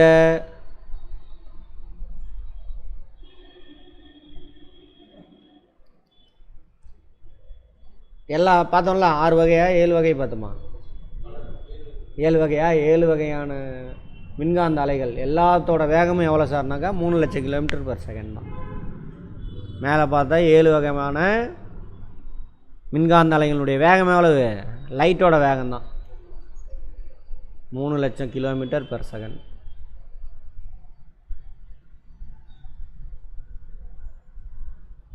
இந்த கொஸ்டின் கேட்டிருந்தான் இந்த கோஆபரேட்டிவில்.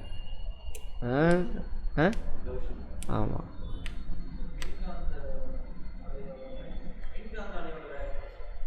ஆமாம், எல்லாமே ஒளி மின்காந்த அலை தான், வேகம்தான் மின்காந்த அலை தான். ஒளியும் அதே மாதிரி தான், ஒளியோட வேகம் என்னமோ அதுதான் அந்த மின்காந்த அலைகள். 7 பேர் இருக்காங்களே, 7 பேர்த்தோட வேகம் அதுதான். புரிஞ்சுதா? டவுட் இருக்கா? பட் அப்புறம் ஏன் சார் வேறு வேறு பேர் அப்படின்னா அவங்களுடைய அலை நீளமும் அதிர்வெண்ணும் மாறுபடும்.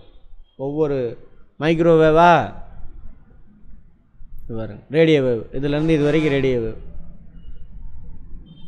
இது எதை குறிக்குதுனாக்கா 10⁻³ அலை நீளம். 10⁻³ அதிலிருந்து 10⁻² வரைக்கும் இங்கே பாருங்கள், அலை தெரியுதா? அலை நீளம். இது ஒரு ஸ்பெக்ட்ரம், இதுக்குள்ளே வேரி ஆகும். இது வரைக்கும் அலை நீளம் இருந்தால் அதுக்கு பேர் ரேடியோ வேவ். இந்த ரேடியோ வேவ் எதுக்கெலாம் யூஸ் பண்ணுறோம் சார்? கம்யூனிகேஷன் எல்லா விஷயத்துக்கும் இதுதான். செல்ஃபோன் பேசுலேருந்து டிவி பார்க்குறதுலேருந்து எல்லாமே இதான் யூஸ் பண்ணுறோம். அடுத்தது, ஆனால் அதெல்லாம் மனப்பாடம் பண்ண தேவையில்லை, இதை புரிஞ்சுக்கோங்க. லெஃப்ட் சைட்லேருந்து ரைட் சைடு போக போக போக போக அலைநீளம் குறைஞ்சிட்டே போகும். அலைநீளம் குறைஞ்சிட்டே போகும். இப்போ சொல்லுங்கள் பார்ப்போம். ப்ரெஷர்னா இப்போ ஒரு அலை இருக்குது, இன்னொரு அலை இருக்குது.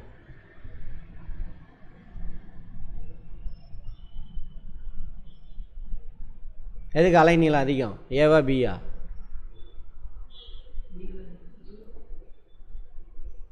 ஃப்ரீக்வன்சி எதுக்கு அதிகமாக இருக்கும்? பி தான். ஃபஸ்ட்டு என்ன ஆன்சர் சொன்னீங்க? ஃபஸ்ட் இதுக்குமா? ஃபஸ்ட் இதுக்கு. அலைநீளம் எதுக்கு அதிகம்னு கேட்டால் அதுக்கு என்ன ஆன்சரு? இது அலைநீளம் அதிகம். ரெண்டோட ஸ்பீடு ஒன்று தானே. ஒரு அலைநீளம் இவரோட ஒரு கம்மி. பட் ஃப்ரீக்குவென்சி இந்த பாயிண்டில் எதோட அலை அதிகமாக கிராஸ் ஆகிருக்கும் பர் செகண்டில்? பியோடது. அப்போ அலைநீளம் அதிகமாக இருந்தால் ஃப்ரீக்குவென்சி கம்மி, அலைநீளம் குறைவாக இருந்தால் ஃப்ரீக்குவென்சி அதிகம், அதிர்வெண் அதிகம். புரிஞ்சுதா? இப்போ பாருங்கள், லெஃப்ட் சைட்லேருந்து. அதனால தான் நான் இது கூட எப்படி எழுதுனேன்? விப்ஜிஆர்னு எப்படி எழுதுனேன்? ரைட் சைட்லேருந்து எழுதுனேன். எங்கே இருக்குது விப்ஜிஆர்? ரெட்டுக்கு இருக்கிறதுலே அலைநீளம் அதிகம்.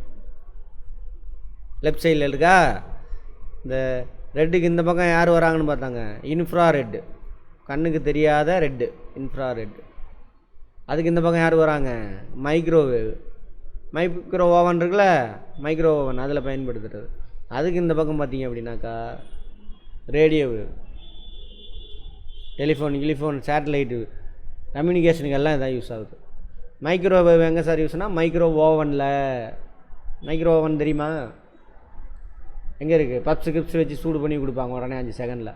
அது கெட்டில் கிடையாது, அது வெப்பாற்றல்னால வர்றது.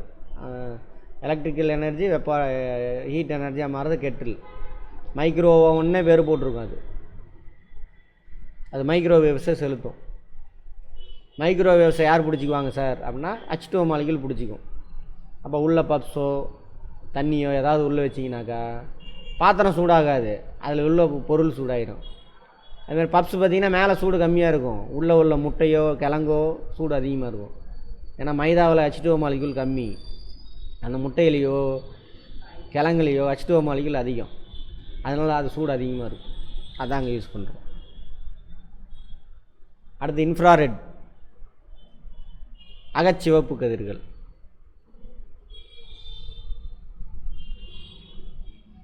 சும்மா கதையை கேட்டினா ஆன்சர் அங்கே போய் அடிச்சுட்டு வரலாம். அகச்சிவப்பு கதிர், இன்ஃப்ராரெட், ஐஆர். எங்கெங்கே யூஸ் பண்ணுறோம் ஐஆர்? எங்கே யூஸ் பண்ணுறது தெரியுமா? சிந்து ஞாபகம் இருக்கா? இன்ஃப்ராரெட் வேவ் எங்கே யூஸ் பண்ணுறோம் லைஃப்பில்? Very good.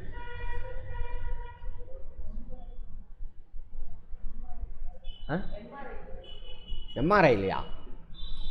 Very good. நீ எங்கே? டிவி ரிமோட் கண்ட்ரோல் இருக்குல்ல அது. ஆனால் இந்த டிஷ்ஷெல்லாம் இருக்குல்ல, டிஷ்ஷெல்லாம் ஏர்டெல் வாங்கினேன், பார்த்தாக்கா அதுக்கு இன்ஃப்ராரெட்டு கிடையாது. அது அவன் ஏதோ இதில் கனெக்ட் ஆகிருக்குன்னு, வைஃபைல கனெக்ட் ஆகும்னு நினைக்கிறேன். ரைட். அதனால தான் ரிமோட் எந்த பக்கம் அதில் லைட் இருக்காது. இந்த ரிமோட்டில் லைட் இருக்கும், பல்ப் இருக்கும், நம்ம கண்ணுக்கு தெரியாது. இங்கேருந்து அடித்தோம்னா அங்கே உள்ள சிவப்புக்குள்ளே எரியும். ரிமோட் கண்ட்ரோல்லாம் வேணது இன்ஃப்ராரெட். அடுத்தது வேறங்க? CCTV camera. சிசிடிவி கேமரா அதில் நைட் வியூ எடுக்குதா? நைட்டு லைட்லாம் ஆஃப் பண்ணிட்டு போயிட்டீங்க, அப்பயும் அந்த படம் பிடிக்கும். எப்படின்னா அதுலேருந்து இன்ஃப்ராரெட் வரும், நம்ம உடம்புல உள்ள வெப்பநிலையை வச்சு அந்த பாடியை ஸ்கேன் பண்ணி அங்கே ஒரு உருவத்தை வரைஞ்சிரும். அது அப்படி தான் நம்ம உருவம் தெரியுது. அங்கெல்லாம் எங்கன்னா யூஸ் ஆகுது இன்ஃப்ராரெட். அதேமாதிரி புவி வெப்பமயமாதல் பார்த்தோமா உங்களுக்கு? சூரியன்லேருந்து வந்து என்ன பண்ணும்? தரையில் அடிக்கும். சூரியன்லேருந்து வர்றது UV rays, ultra violet race. அதை பிடிக்க முடியாது, ஃப்ரீக்குவென்சி அதிகம். வந்து பட்டோன்னே தரை ஹீட் ஆகி தரை வெப்பத்தை வெளியிடும். வெளியில் போய் பேசணும், தரை ஹீட் ஆகி வெப்பத்தை வெளியிடும். இது வந்து இன்ஃப்ராரெட் வேவ்ஸ், ஐஆர். இது லோ ஃப்ரீக்குவென்சி. ரெட் இல்லை, இங்கே பாருங்கள், இன்ஃப்ராரெட் ரெட்டுக்கு இந்த பக்கம் இருக்கும், அதனால் இன்ஃப்ராரெட். அல்ட்ரா வயலட்ஸு வயலட்டுக்கு இந்த பக்கம் இருக்கும், ஹை ஃப்ரீக்குவென்சி. வேவ் லென்த் லெஃப்ட்லேருந்து வர வர வேவ் லென்த் குறையும், அலை நீளம் குறைவு. அதனால தான் போன கொஸ்டின் விசிபிள் ரேஸ் இவங்க எல்லாருமே. ரெட்டுக்கு தான் இருக்கிறதுலே வேவ் லென்த் அதிகம், ஆரஞ்சுக்கு அதோட கம்மி, எல்லோவுக்கு அதோட கம்மி, க்ரீனுக்கு அதோட வேவ் லென்த் சொல்கிறேன் கம்மி, ப்ளூக்கு அதோட கம்மி, ஐக்கு அதோட கம்மி, வயலட்டுக்கு இருக்கிறதுலே கம்மி. அதனால தான் வேறு எந்த கலரும் யூஸ் பண்ண மாட்டாங்க டேஞ்சர் லைட்டில், ரெட்டு தான் யூஸ் பண்ணுவாங்க. ஏன்னா வேவ் லென்த் அதிகனால ஒளி ஊடுருவி வருதில்ல, எது வழியாக ஊடுருவி வருது? வளிமண்டலத்து வழியாக ஊடுருவி வருது ஒளி. வளிமண்டலம்னா அது கேஸு, அது ஆடும், காற்றடிக்குதுல்ல. அப்போ என்ன பண்ணிடும், அந்த கலரை காணாமல் பண்ணிடும் வேறு கலராக இருந்தால். இது வேவ் லென்த் அதிகம் ரெட்டு. அதெல்லாம் விட்டுருங்க, டேஞ்சர் லைட்டாக யூஸ் பண்ணுவாங்க. ஏன்னு கேட்குறேன், அதுக்கு பதில் சொல்லிகிட்டு இருக்கிறேன், நீங்கள் ஃபேக்டை சொல்லிகிட்டு இருக்கிறீங்க. ஏன் டேஞ்சர் லைட்டாக யூஸ் பண்ணுறாங்க? ஆமாம், அதை விடுமா. ஏன்னு நான் பதில் சொல்லிகிட்டு இருக்கிறேன், நீங்கள் அங்கே போயிட்டுருக்குற கவனம் புரிஞ்சிச்சா? ஏன்னு பதில் சொல்லு. ஏன்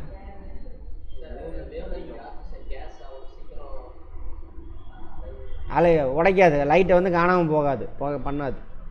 அதை சொல்லுங்கள். ரைட். அப்போ அதான் டேஞ்சர் லைட் நீங்கள் சொன்னதெல்லாம். அதனால் டேஞ்சர் லைட்லாம் யூஸ் பண்ணுறாங்க. எங்கெங்கே டேஞ்சர் லைட்டு? உங்கள் வண்டிக்கு பின்னாடி இருக்குல்ல, அதுவும் டேஞ்சர் லைட்டு தானே. அங்கேருந்து ஸ்டார்ட் பண்ணுங்க.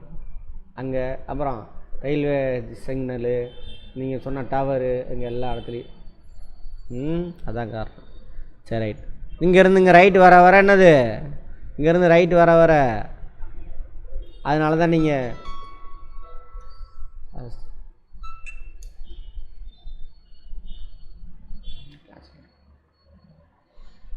வர வர ஃப்ரீக்குவென்சி அதிகம். சரியா? இன்னொரு விஷயம் இதையும் புரிஞ்சுங்க, கதை மாதிரி புரியுங்க. லெஃப்ட்லேருந்து ரைட்டு போக போக வேவ் லென்த் குறையும். அப்போ வேவ் லென்த் குறைய குறைய ஃப்ரீக்குவென்சி அதிகமாகும். ஃப்ரீக்குவென்சி அதிர்வெண் விட்டுருங்க, கட் பண்ணிடுங்க, பேசலாம். என்ன பேசுகிறாராம்?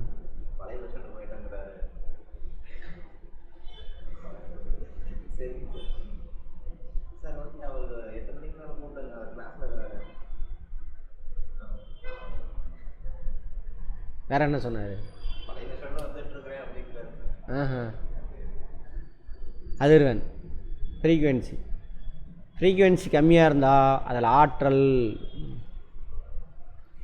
எனர்ஜி கம்மியாக இருக்கும். ஃப்ரீக்குவென்சி அதிகமாக இருந்தால் அதில் ஆற்றல் என்ன அதிகமாக இருக்கும். அவ்வளோதான் வித்தியாசம். அதனால தான் வீட்டில் பாருங்கள், அடுப்பு எரியும், கேஸ் ரிலீஸ் ஆகி நல்லா எரிஞ்சுது அப்படின்னாக்கா அடுப்பு எரியறதே தெரியாது, வயலட் கலரில் இருக்கும். அப்போ எனர்ஜி அதிகமாக வருதுன்னு அர்த்தம். கேஸ் நல்லா முழுமையாக எரிஞ்சுது அப்படின்னாக்கா, அடுப்பு அடப்பு இல்லாமல் இருந்ததுன்னா வயலட் கலர் முழுசாக இருக்கும். அதேமாதிரி கேஸ் ஃபுல்லாக இருந்தாலும் வயலட் கலரில் ப்ளூ கலரில் முழுசாக எரியும், சமையல் சீக்கிரம். அடுப்பில் ஏதோ பிரச்சனை, முழுமையாக எரியல கேஸு, அப்போ மஞ்சள் கலராக இருக்கும், சிவப்பு கலராக இருக்கும். அப்போ அம்மா சொல்லுவாங்க, தம்பி அடுப்பு சரியில்லை, சீக்கிரம் சமையல் ஆகாது அப்படின்னு சொல்லிடுவாங்க. கறி பிடிச்சிக்கும் பாத்திரம்லாம். ஏன்னா மஞ்சள் கலரில் என்னது பாருங்கள், வேவ் லென்த் அதிகம் மஞ்சள் கலர். பாருங்கள் இந்த விசிபிள் ரேஸ். விப்ஜிஆர் இருக்கா? ஒழுங்காக போய் எடுத்து பாருங்கள். விப்ஜிஆர் எல்லோ ஆரஞ்சு இந்த கலரில் இருந்ததுன்னா வேவ் லென்த்து அதிகம், ஸோ ஃப்ரீக்குவென்சி கம்மி. இதோட வயலட்டு இண்டிகோவோட. அப்போ என்ன ஆற்றல் கம்மியாக தான் இருக்கும் அதில். அதனால தான் அடுப்பு எரியறதுக்கு லேட் ஆகும், சமையல் ஆகிறதுக்கு லேட் ஆகும். புரிஞ்சுதா? அதனால தான் லைட் கலர் ட்ரெஸ் போடணும். இந்த மாதிரி லைட் கலர் போட்டிங்கன்னா என்ன ஆகும், லைட் கலர்னால் ஹை ஃப்ரீக்குவென்சி. அப்போ எல்லா ஆற்றல் என்ன வெளியில் போயிடும். அப்போ உடம்பு கொஞ்சம் ஹீட் ஆகாமல் இருக்கும். நம்ம ஊரில் வெப்ப மண்டலத்தில், குளிர் மண்டலம்னா வேறு, அங்கே டார்க் கலர் தான் போட்டோன்னே, அங்கே வெயிலே இருக்காது, வர ஒளியை பிடிச்சிக்கணும். அதுக்கு தான் அவன் கருப்பு கலர் கோட்டெலாம் போட்டுக்கிறான். அதே மாதிரி இங்கே நம்ம போட்டுட்டு சுற்றுறோம், கருப்பு கலர் கோட்டு, அதுக்கு மேலே ஒரு கோட்டு, இந்த கோட்டு. நேற்று பாருங்க எல்லாம் முட்டா போயிலுங்க, என்னது அந்த தொழில் எல்லோரும் கோட்டு சுட்டு. அங்கேயாவது பரவாயில்ல, ஏசி வச்சுருக்கானு, ஏதோ ஃபார்முலா ஆக்கிட்டானுங்க உலகம் ஃபுல்லாக அப்படி. அதனால் ஏசி ஃபுல்லாக. நம்ம ஊரில் கோட் ஷர்ட்டு தான் போட்டு போகிறாங்க பாவம் எல்லோரும். பாவம் போலீஸ்காரங்களாம் ஷூவை போட்டு, அதுக்கு மேலே சாக்ஸை போட்டு, அதுக்கு மேலே ஒரு ஷூவை போட்டு, டைட்டாக போட்டுக்கிட்டு பாவம் வேகாத வெயில் எப்படா போய் கழட்டி எறியலான்னு தான் இருக்கும். வெயிலில் வேறு நின்றுட்டு இருப்பாங்க. நல்ல வேலை டிராஃபிக்ஸ் போலீஸுக்கு என்ன பண்ணாங்க, ஒரு வெள்ளை கலர் டீ-ஷர்ட், அதாவது கொஞ்சம் அறிவுபூர்வமாக பண்ணியிருக்கிறானுங்க. இல்லைனா ஆமாம் நல்லா போச்சு. முட்டாள்தனமாக இருக்கானுங்க. அப்படியே இங்கிலீஷ்காரனை அவனுக்கு நல்லதாக போச்சு யூரோப்பியன்ஸ் ஃபாலோ பண்ணிக்கிட்டு. அதான் வக்கீல் கோர்ட்டுன்னு சொன்னேன். இந்த மாதிரி தான் இருக்கானுங்க. என்ன பண்ணுற அப்படியே இங்கிலீஷ்காரனை, ஏன்னா அவன் இங்கிலீஷ்காரன், அவங்க ஒரு எப்போ குளிர் மண்டலம், அதனால் அந்த ட்ரெஸ்ஸு அதை அப்படியே இங்கே வச்சு இன்னும் ஃபாலோ பண்ணிகிட்டு இருக்காங்க. கோர்ட்டுக்கு போனால் பாவம் மேலே ஒரு ஃபேன் தான் ஓடிட்டு இருக்குது அந்த ஆள் போட்டு, அது ஒரு மேலே ஒரு ஏசி கூட கிடையாது. பாவம் அவனுங்க. யார் நீதிபதிங்களாம், வக்கீலாவது அப்பப்போ எந்திரிச்சு வெளியில் ஓடிடுறானுங்க. நீதிபதி அங்கேயே உட்காந்துருக்குறான். பாவமாக இருக்குது அவனுங்களை பார்த்து. சரி முட்டாள்தனமாக அவங்களாவது சிந்திச்சியோ மாற்றிங்கன்னு சொல்லணும். நீதிபதி எல்லாமே முட்டாளாக இருக்கிறாங்க. என்ன பண்ணுறது?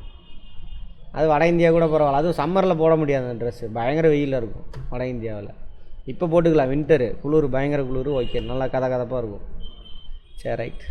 இயற்கையை புரியாமையே வாழ்கின்றோம். அடுத்து போகலாமா? அடுத்த கொஸ்டின் இதுதான். அடுத்தது என்னென்ன யூஸ் பண்ணுற பார்த்தாச்சுல, electromagnetic wave, infrared, microwave, micro ஓவனில் யூஸ் பண்ணுறோம். ஹியூமன்ஸ் உடம்புலேருந்து, நம்ம ஹியூமன்லேருந்து வெளிப்படுறதா, அது எதுக்கு இது போட்டிருக்காங்கன்னு தெரில, அதை விட்டுருங்க. இன்ஃப்ராரெட்டு நமக்கு தெரியாது. அடுத்து விசிபிள் ரேஸ், இது எல்லா கலரும் ஒன்று சேர்ந்தா என்ன கலரு? வெள்ளை.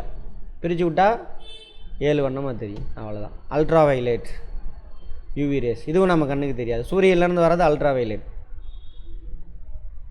UV rays. இது டைரெக்டாக, அதாவது ஹை ஃப்ரீக்குவென்சி. இங்கே பாருங்கள், அல்ட்ரா வயலட்டில் இவனுடைய பேண்ட் வித்து இது வரைக்கும், இதிலேருந்து இது வரைக்கும் யூவி ரேஸ் தான். இதில் லெஃப்ட் சைடு ஃப்ரீக்குவென்சி கம்மியாக இருக்கும், அல்ட்ரா வயலட் ரேஸ்க்குள்ளே ரைட் சைடு போக போக ஃப்ரீக்குவென்சி அதிகமாக இருக்கும். இல்லை லெஃப்ட் சைடு இருக்கக்கூடிய இந்த பேண்ட் வரைக்கும் நம்ம மேலே பட்டுச்சுன்னா நல்லது. யூவி ரேஸ் ஸ்கின்னில் வந்து படணும், பட்டால் தான் நல்லது. பட்டால் தான் என்ன பண்ணும், அது விட்டமின் டியை ப்ரொடியூஸ் பண்ணும். விட்டமின் டி ப்ரொடியூஸ் பண்ணும். விட்டமின் டி எதுக்கு சார்னாக்கா, கால்சியத்தை எடுத்துகிட்டு போய், நம்ம சாப்பிட்ற கால்சியத்தை எடுத்துகிட்டு போய் எலும்பில் ஒட்ட வைக்கிறதுக்கு அவர் தான் காரணம். இப்போது வெறும் மணலை வச்சு வீடு கட்ட முடியுமா? என்ன வேணும்? சிமெண்ட் வேணும். சிமெண்ட்டு தான் அதை பிடிக்க வைக்கும். அது மாதிரி சிமெண்ட்டு தான் யார்? Vitamin D. கால்சியம் மட்டும் சாப்பிட்டா பத்தாது. அப்போ நமக்கு விட்டமின் டி எப்படி ப்ரொடியூஸ் ஆகும்? சூரிய ஒளியில் வெளியில் போகணும். அதான் வெயிலெல்லாம் போகாமல் இருந்தோன்னா எலும்புலாம் வீக் ஆகிரும். Right, okay. அதே ஹை ஃப்ரீக்குவென்சி இருக்குல்ல, இது நல்லது. ஹை ஃப்ரீக்குவென்சி வந்துட்டு ஸ்கின்னில் பட்டுனா அது ஓவர் எனர்ஜி, கேன்சர் வந்துடும் அப்படிங்கிறாங்க. ஏன்? செல் பிரிதல் நடக்கும்பொழுது அங்கே பிரச்சனையாயிரும். பயாலஜி பார்க்கும்பொழுது பார்ப்போம். ரைட். அடுத்து எக்ஸ்ரே, இதோட ஹை ஃப்ரீக்குவென்சி, யூவி ரேஸோட. எக்ஸ்ரே எங்கே யூஸ் பண்ணுறாங்க?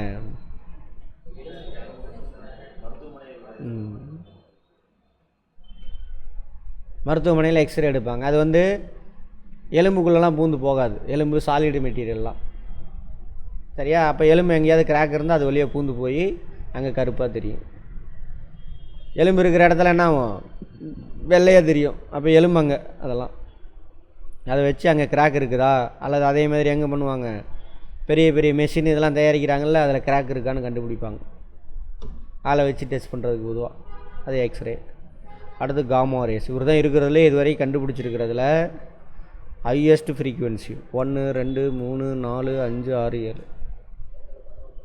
அப்போ அதிகமான ஆற்றல் இருக்கும். சொல்லுங்கள்.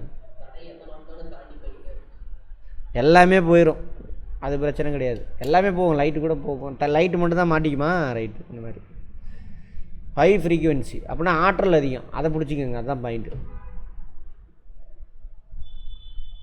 ஹை ஃப்ரீக்குவென்சி, எனர்ஜி அதிகம். இது எதுக்கு சார் யூஸ் பண்ணுறாங்க அப்படின்னாக்கா, கேன்சர் வருதில்ல, கேன்சருங்கிறது ஒரு விதமான செல்லு, நம்ம செல்லு தான். அது மென்டலான செல்லுன்னு வச்சுக்கோங்க. மென்டலான செல் என்ன பண்ணும்? வீட்டில் மென்டல் குழந்தை இருந்தால் என்ன பண்ணும்? மூளை வளர்ச்சி இல்லாத குழந்தை. அதனால் ஒரு ப்ரொடக்டிவிட்டி இருக்காது. அதை பார்த்துக்கிறதுக்கு இன்னும் 2 பேர் வேணும்.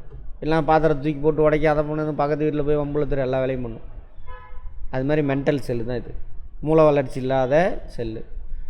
இது நம்ம மற்ற செல்லுக்கு இப்போ லங்ஸ் செல்லுனா என்ன பண்ணணும், ஆக்சிஜன் எடுத்து வளிமண்டலத்தை இதில் ரத்தத்துக்கு கொடுக்கணும், ரத்தத்தில் உள்ள கார்பன் டை ஆக்சைடை எடுத்து வெளியில் விடணும். இதுதான் அவரோட வேலை, லங்ஸ் செல். சரியா? அந்த ஒரு லங்ஸ் செல்லேருந்து ஒரு கேன்சர் செல்லு ஃபார்ம் ஆயிடுச்சுன்னு வச்சுக்கோங்க, மென்டல் செல்லு உருவாயிருச்சு. அது அந்த வேலையை செய்யாது, ஆக்சிஜன் என்ன பண்ணாது, பரிமாற்றம் செய்யாது.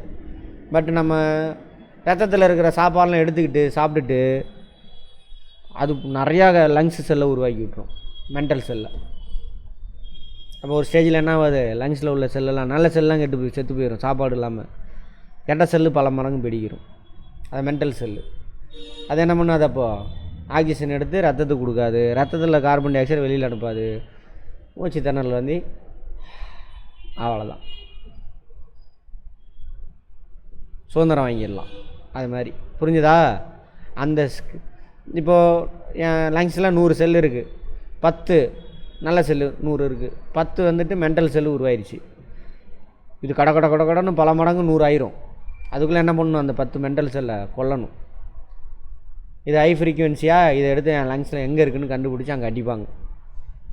அந்த மென்டல் செல்லாம் சாகும், அது கூட சேர்ந்து நல்ல செல்லும் சாகும். அதனால தான் சொல்லுவாங்க தெரப்பி. எதுக்கான தெரப்பி? கீமோதெரப்பியா? கேன்சருக்கான தெரப்பி. அவங்களுக்கு எடுக்கிறவங்க நல்லா நான்வெஜ் சாப்பிட்ணும், ப்ரோட்டீன் ரிச் பொருளாக சாப்பிட்ணும். ஏன்னா இதை நான் செல்லு செத்துச்சுன்னா திரும்ப ஃபார்ம் ஆகணும்ல, அதுக்காக. நல்ல செல்லும் சேர்ந்து செத்து போயிடும்.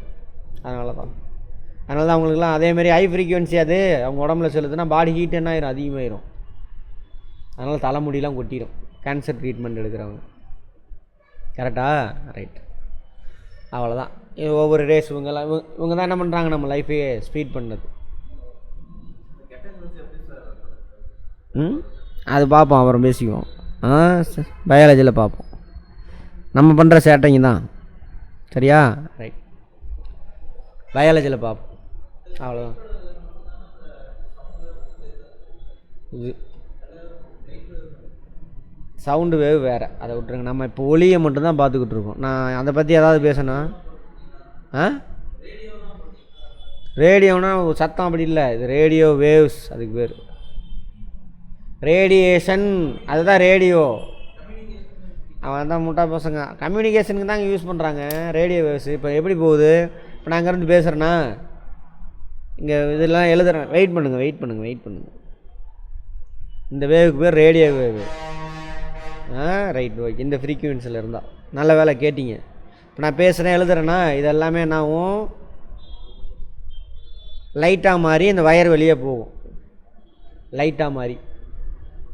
லைட்டாவோ மின்காந்த இந்த ரேடியோ வேவாக மாறி போகும். இல்லை லைட்டாக தான் மாறி போகும் வயர் வழியாக.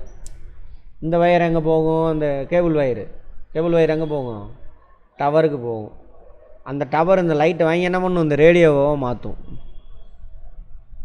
மாற்றி வெளியில் அனுப்புவார், சேட்டலைட்டுக்கு போகும். இப்போ நீங்கள் எப்படி பார்க்குறீங்கன்னு பார்த்துக்கோங்க, எல்லோரும் கேட்குறீங்க பார்க்குறீங்க அப்படின்ட்டு. இப்போ நான் பேசுகிறது வயர் வழியாக போய் டவருக்கு போகும். டவர் என்ன பண்ணும், அதை மேலே அனுப்பிவிடும். மேலே சேட்டலைட் இருக்கும், திரும்ப அதை பிடிச்சி என்ன பண்ணும், நம்ம பூமி மேலே அனுப்பிவிடும். அங்கே டவர்லாம் இருக்கும். அது என்ன வேவ், இது ரேடியோ வேவாக மாற்றி அனுப்பிவிடும். அது பூமிக்கு அனுப்பிவிடும் சேட்டலைட். எந்த டவரில் கனெக்ட் ஆகுதோ உங்கள் ஃபோனு, அப்படியே அந்த லைன் அப்படியே மாட்டிக்கிச்சு. இப்போ இங்கே தான் இருக்கீங்கன்னா இங்கே, இப்போ நம்ம சிஸ்டத்தோட இன்ஸ்டியூட்டோட சிஸ்டத்தோட உங்கள் ஃபோன் கனெக்ட் ஆகிருக்கு, அல்லது உங்கள் லேப்டாப் கனெக்ட் ஆகிருக்கு. அதனால் லைவாக பார்த்துட்ருக்கீங்க. எப்படி சார் இவ்வளோ குயிக்காக பார்க்க முடியுது அப்படின்னாக்கா, எப்படின்னு சொல்லுங்கள் பார்ப்போம்.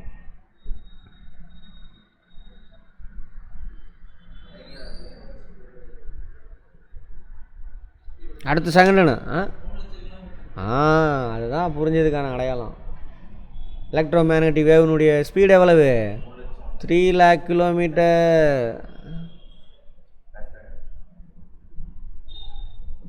பர் செகண்ட் அப்படிங்கிறதுல. அப்போ நாங்கள் எழுதுன அடுத்த செகண்ட் உங்களுக்கு தெரிஞ்சிடும். இங்கே இருந்து அந்த டவருக்கு போகுது. டவர் எங்கே இருக்கும், முடிஞ்சு போனால் ஒரு 2 கிலோமீட்டர் தூரத்தில் தான் இருக்கும். சரியா? டவர்லேருந்து எங்கே போகும், சேட்டலைட்டுக்கு போகும். சேட்டலைட் ஒரு 30,000 கிலோமீட்டர் ஹைட்டில் இருக்குது. புரிஞ்சுதா? அங்கேருந்து ரிட்டன் 30,000 கிலோமீட்டர், 60,000 இங்கே இருந்து ஒரு 2 கிலோமீட்டர், 60,002 கிலோமீட்டர் தான் ட்ராவல் ஆகிருக்கு. அப்புறம் அங்கேருந்து ஒரு 2 கிலோமீட்ரு உங்கள் வீட்டுக்கு, உங்கள் செல்ஃபோனுக்கோ உங்கள் இதுக்கோ. அப்போ எவ்வளவு? வெறும் 60,004 கிலோமீட்டர் தான் ட்ராவல் ஆகிருக்கு. ஆனால் இப்படிங்கிறதுக்குள்ள இந்த எலக்ட்ரோ மேக்னெட்டிக் வேவ் எவ்வளோ தூரம் போயிருக்கும்? 3 லட்சம் கிலோமீட்டர். அதனால தான் லைவ்லேயே இருக்குது. நான் பேசுகிறது அப்படியே உங்களால் அடுத்து அப்படியே கேட்குறீங்க லைவ்லேயே. அதுதான் லைவ், பக்கத்துலேருந்து கேட்குற மாதிரியே இருக்குது. புரிஞ்சதா? அதான் காரணம். என்ன பிரச்சனைனா இல்லையே, லைவ்னால் அதுதான் அங்கே நடக்கிறதே இப்படி தான் ட்ரான்ஸ்ஃபர் ஆகும். அதனால தான் அந்த டவர் வச்சதை கொண்டு போய் டவருக்கு கொண்டுட்டு போக மாட்டான். டவர் வச்ச வண்டியை கொண்டு போய் அங்கே நிறுத்தி மேலே ஒரு டூமை மேலே தூக்கி விட்ருவான். கரெக்டா? அப்போ என்ன ஆகும்? அதுதான் அது ரேடியோவை, இந்த டவர் செய்கிற வேலையை அது செஞ்சிடும். மேலே டைரெக்டாக சேட்டலைட்டு போய் அடித்து எல்லா ஊருக்கும் போயிடும். அம்புட்டு தாங்க. இது கொஞ்சம் கொஞ்சமாக சின்ன வயசில் அழகாக சொல்லி கொடுத்துருந்தா எப்படி இருக்கும்? 8வதுக்கு மேலே தான் சொல்லித்தரணும். இதெல்லாம் 8வது வரைக்கும் இந்த கான்செப்ட் எழுத படிக்கிறதுக்கு தான் சொல்லித்தரணும், எழுதுறதுக்கு வாசிக்கிறதுக்கு. இந்த கான்செப்ட்லாம் 8வதுக்கு மேலே சொல்லி கொடுத்தா கொஞ்சமாக சொல்லித்தரணும். அதனால தான் என்சிஆர்டி புக்கில் போய் பாருங்கள், நம்ம புக்கு மாதிரிலாம் இருக்காது, ரொம்ப சிம்பிளாக தான் இருக்கும். இந்த ராஸ்கல்ஸ் ஆஃப் என்ன பண்ணிட்டானுங்க, தமிழனுங்க படிக்கக்கூடாதுன்னு நீட்டுன்ற பேரில் புத்தகத்தை ஹெவியாக்கி விட்டானுங்க. பழைய புக்கும் சூப்பராக இருக்கும் ஓரளவுக்கு. ஹெவியாக்கி விட்டானுங்க. புக்கு பாருங்கள் எவ்வளோ பெரிய புக்கு, அந்த பசங்க எப்படி படிப்பானுங்க. சரி, ரைட், பார்ப்போம். இப்போ என்ன பார்த்தோம்? ஒளியை பற்றி பார்த்துக்கிட்டு இருக்கோம். ஒளியில் மின்காந்த அலைகள், கரெக்டா? எலக்ட்ரோ மேக்னெட்டிக் வேவ், அதில் law of reflection of light, ஒளி எதிரொலிப்பு, சரியா? அதெல்லாம் பார்த்தோம், விதி. அப்புறம் மின்காந்த அலைகளில் எது எது எங்கெங்கே யூஸ் ஆகுது, ஒவ்வொன்றும் கேள்வி அதில் கேட்பான். நீ வீட்டு ரிமோட்டில் என்ன அலை யூஸ் பண்ணுற, 4 ஆப்ஷன் கொடுத்துருவோம். கம்யூனிகேஷனுக்கு என்ன அலை யூஸ் ஆகுது, ஒவ்வொன்றும் கேள்வி, சரியா? கேன்சல் ட்ரீட்மெண்ட்டில் என்ன அலை யூஸ் ஆகுது,